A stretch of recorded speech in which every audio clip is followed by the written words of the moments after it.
এখন তো আর রাজাকারদেরকে রাজাকার বলা যাবে না, তাদেরকে এখন শহীদ বলতে হবে। এখন গণহত্যাকারী, ধর্ষক, এদেশের বিরুদ্ধে স্লোগান দেওয়া মানুষগুলো শহীদ হয়ে গেছে। সংসদে দাঁড়িয়ে এটিএম আজহার, যিনি রংপুর অঞ্চলে আলবদরের প্রধান ছিলেন, তিনি সেখানে দাঁড়িয়ে দাঁড়িয়ে একগুচ্ছ দেশ বিরোধী মানুষকে, গণহত্যাকারীকে শহীদ বলে বলল। এবং দুঃখজনক, সেখানে বিএনপির লোকজন ছিল, অনেক বাম নেতাও ছিল, তারা কেউ আপত্তি করেনি, হয়তোবা মবের ভয়ে আপত্তি করেনি।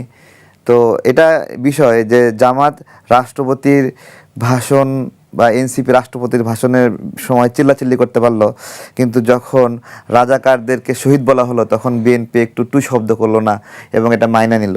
এই মাইনে নেওয়াটা আমার কাছে সবচেয়ে খারাপ লাগছে এবং এটা ব্যথার একটা ছিল যে আমাদেরকে তাহলে এখন রাজাকারদেরকে শহীদ বলতে হবে কিনা।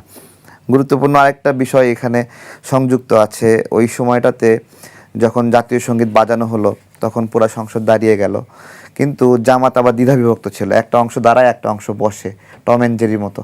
মানে কে দাঁড়াবে কে বসবে তারা কনফিউজ ছিল।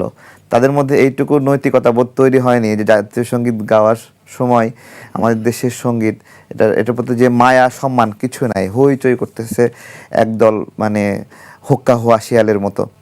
রাষ্ট্রপতির ভাষণ তো তারা শুনতে চাইবে না, স্বাভাবিক। রাষ্ট্রপতি একজন বীর মুক্তিযোদ্ধা, তিনি এখানে দাঁড়িয়ে আছেন, এছাড়া তাকে আওয়ামী লীগ নিয়োগ দিয়েছিল, সেই রকম একটা বিষয়, তারা একটা গল্প দাঁড় করিয়েছে। রাষ্ট্রপতির একজন একটা প্রাতিষ্ঠানিক বিষয়। এবং রাষ্ট্রপতির ভাষণটা দেখবেন, রাষ্ট্রপতির ভাষণটা ছিল সরকারের একটা কার্যক্রম এবং কি করতে চায় তার একটা প্রতিচ্ছবি ছিল এই পুরোটা বক্তব্য জুড়ে।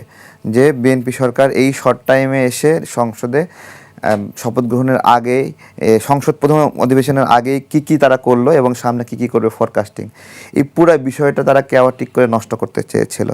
কেন তারা নষ্ট করতে চাইলো?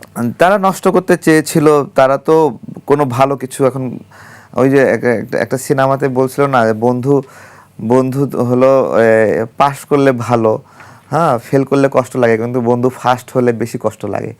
তো ওই রকম বিএনপির সংসদ দায়িত্ব গ্রহণের আগেই বেশ কিছু কার্যক্রম ভালোই ছিল, সেটা ফ্যামিলি কার্ড বলেন বা বিভিন্ন চাঁদাবাজির বিরুদ্ধে অবস্থান, সন্ত্রাসের বিরুদ্ধে অবস্থান।